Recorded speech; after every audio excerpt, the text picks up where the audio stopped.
नमस्कार दोस्तों, स्वागत है आपका हिंदी नॉलेज शो में। तो दोस्तों, हम सभी लोग जानते हैं कि इस समय गाजा में और इजराइल में कितना भीषण संघर्ष छिड़ा हुआ है। अभी तक खबर के अनुसार 100 से ज्यादा लोगों की मौतें गाजा में हो चुकी हैं। इसके अलावा 8 इजरायली नागरिक और 1 इजरायली सैनिक भी मारा जा चुका है और अभी भी दोनों तरफ से जोरदार लड़ाई जारी है। लेकिन इसी बीच आखिरकार अमेरिकी सेना भी एक्टिव हो गई है। इसका सभी को इंतजार था कि अमेरिकी सेना यहां पर क्या मूव लेगी, तो अमेरिकी सेना ने स्टेप लेने शुरू कर दिए हैं। सबसे पहले तो उन्होंने अपनी एयरफोर्स को री इन्फोर्स करना शुरू कर दिया है गाजा फिलिस्तीन लड़ाई को देखते हुए। सबसे पहले तो अमेरिकी वायुसेना ने अपने लड़ाकू विमानों की संख्या बढ़ानी शुरू कर दी है।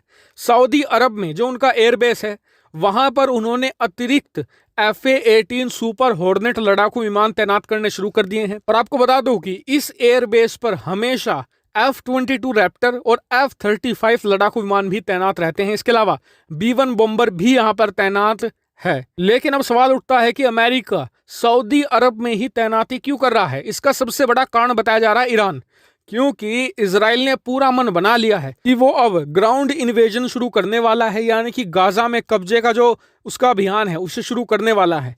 तो ऐसे में अमेरिका को खतरा ये है कि कहीं ईरान इजराइल पर हमला ना कर दे।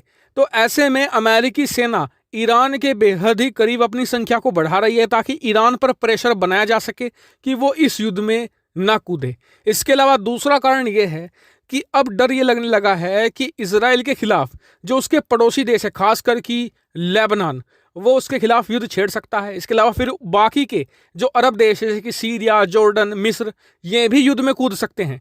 तो ऐसे में अमेरिका यहाँ पर अपनी मजबूत वायुसेना और अपनी मजबूत नौसेना के बल पर इस युद्ध में बीच बचाव करवा सकता है। और देखिए, यह बात अमेरिका को क्या सबको पता है कि इजराइल के आसपास तो छोड़ो, पूरे एशिया में युद्ध के समय इजराइल का साथ देने वाला कोई नहीं है।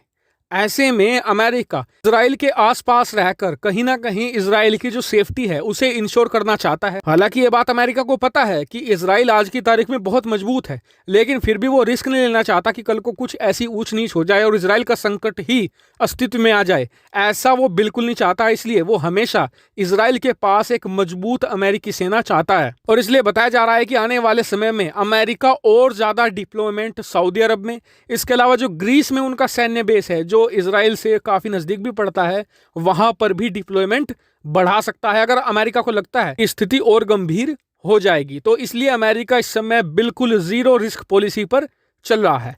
तो अमेरिका की इस पॉलिसी पर आपका क्या व्यू पॉइंट है, कमेंट करके जरूर बताएगा। साथ ही वीडियो को शेयर कीजिएगा और चैनल को सब्सक्राइब करना बिल्कुल भूलिएगा। Thank you for watching video.